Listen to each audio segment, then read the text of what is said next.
On entend ça tous les jours, parmi les paysagistes qu'on audite, et on en audite vraiment plusieurs par jour. «J'ai un souci, j'ai trop de concurrents, le marché il est difficile», et cetera, donc il y a pas le choix, on est obligé de tirer un peu vers les prix vers le bas ou de travailler beaucoup plus, ce qui fait qu'on arrive, bah, à des situations où les gens travaillent énormément et finalement se payent assez peu par rapport à ce qu'ils travaillent et je suis assez sûr que tu as pas créé ton entreprise pour, pas forcément bien te payer et cetera ou tirer les prix vers le bas tout le temps, tout le temps, tout le temps. Mais si ton vrai problème, c'était pas la concurrence, mais ton offre. On va parler de ça va être très court. L'idée, c'est de te montrer comment se démarquer dans le secteur du paysage en créant une offre irrésistible pour tes clients idéaux. Et c'est des vraies notions. Donc, la concurrence n'est pas le vrai problème. C'est un faux problème, la concurrence. La concurrence, elle est saine, tant mieux s'il y en a, ça veut dire que le marché, il est porteur. Plein de concurrents veut dire plein de clients. C'est une très bonne nouvelle, en fait. Il y a un mythe là derrière.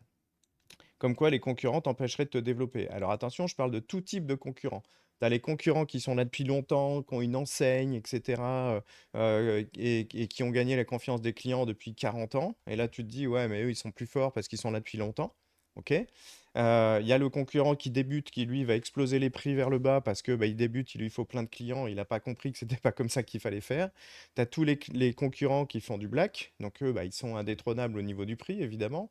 Tu as tous les concurrents des autres pays aussi aujourd'hui qui peuvent arriver dans certaines régions et qui travaillent très très bien, mais qui ont une référence à l'argent qui est pas du tout la même que nous. Du coup, ils vont casser les prix.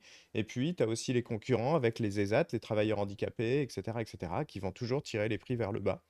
Donc, la réalité, c'est que si tu ne sais pas te différencier, bah, c'est pas une question de concurrence, c'est une question de différenciation. Pourquoi les clients te choisissent toi plutôt qu'un autre? C'est la seule question que tu dois te poser. Parce que le piège de ça, c'est que tu vas rentrer dans une guerre des prix que tu es certain de perdre. En gros, tu vas te dire: «Bah, voilà, là mon devis il est pas passé, je devais être trop cher» et on peut même rappeler les clients en leur disant: «Écoutez, je peux vous faire un prix là-dessus, machin» et encore baisser son prix, donc baisser un peu sa culotte également, hein. C'est vraiment ça le piège. Le piège, c'est que tout le monde est dedans là, à se battre un peu sur les prix. Pourquoi? Parce que s'il y a 3 devis sur la table des clients qui proposent peu ou prou la même chose, bah, les gens sont pas cons, ils vont prendre le moins cher. Ils sont pas idiots quand même, nos clients.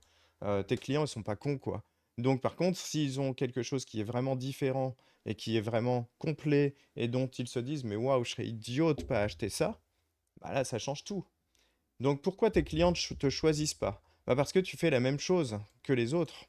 Tu fais la même prestation, je veux dire basique, c'est pas basique, mais c'est de base que tes concurrents, en fait. Si tu proposes la même chose que les autres, pourquoi on te choisirait toi plutôt qu'un autre, à part pour ton prix?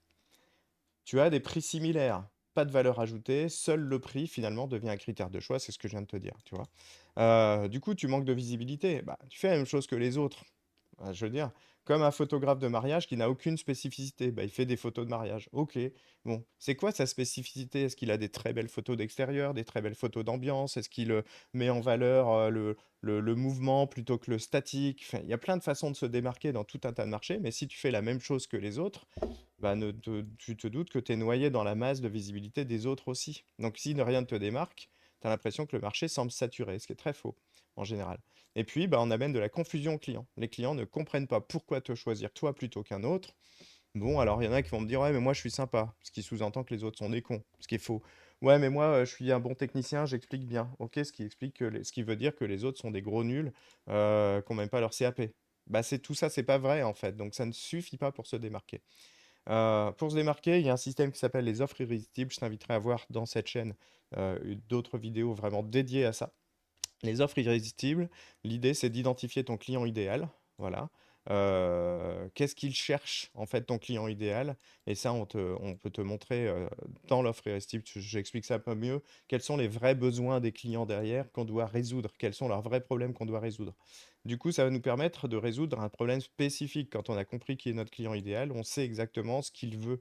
En sachant exactement ce qu'il veut, on peut commencer à résoudre son problème de manière totalement spécifique, unique, que tes concurrents ne pourront même pas imiter. Évidemment pas. Et puis, on va formuler des promesses claires, très simples à comprendre, très efficaces en termes de communication, en fait. Et puis après, on va parler de communiquer ces différences. L'avantage, c'est que si on a un client idéal pour une offre, alors communiquer, c'est plus au sens large. c'est communiquer ciblé de manière intelligente, peu cher du coup et extrêmement efficace. Donc maintenant, c'est exactement ça, qu'on propose. Néanmoins, je t'invite à regarder les liens sous la vidéo et cetera. Mais voilà vraiment ce qu'il faut comprendre, c'est que si tu crois que tu as un problème de concurrence, c'est pas le bon problème. C'est pas du tout le bon problème. C'est ton offre. Le problème, c'est ta différenciation à tous les coups.